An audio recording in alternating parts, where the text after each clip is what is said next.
What inspired me was watching my uncles draw at the kitchen table. I had to be like around 4 or 5 years old, and I was just so amazed at how they can take cartoon characters and bring life to them. I was just intrigued by that as a very young kid. So I just took that and just kept working and just kept practicing. I come out of the latter part of the 60s with Malcolm X, Huey Newton now. I come out of that particular generation.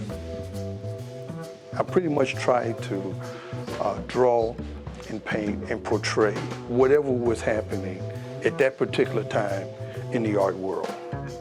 And what I found is that it was not honest.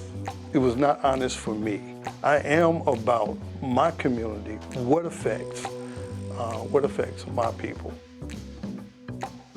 What art allows me to do, it allows me to express what I feel about any particular situation or what is happening in the world today. I could touch upon a particular part of my spirit. I could touch upon my soul, and I could project that. I could project that in my subjects and into whatever it is that I'm trying to convey. My medium just so happened to be charcoal.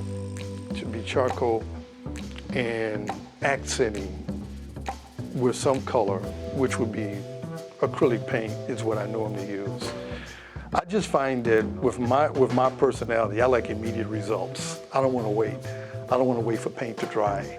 But if I'm using charcoal or a wash, meaning a watercolor, or taking acrylic paint and making that a wash, I can get immediate results, and which is good for me because that's what I want. I want that feedback right away. So the particular medium that I'm using at this point in time is very relevant for me. What I'm trying to do is show how the police have pulled them aside. And if you notice, they have like a little yellow tape, the same type of tape that they would, corner off a seam. So I'm using this tape and the color of the tape as a symbol for that they're using this tape to hold these two young people together. So it shows a lot of tension. Part of it is done, part of it is unfinished. So I'm trying to really demonstrate how these young millennials are working and to get their point across.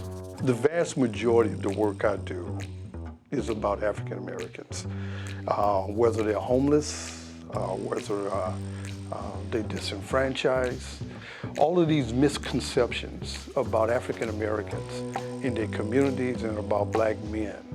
I always wanted to be able to tell my story. Right now, for the next few years, I'm going to still be focusing on Black lives and how it's interacting with society today.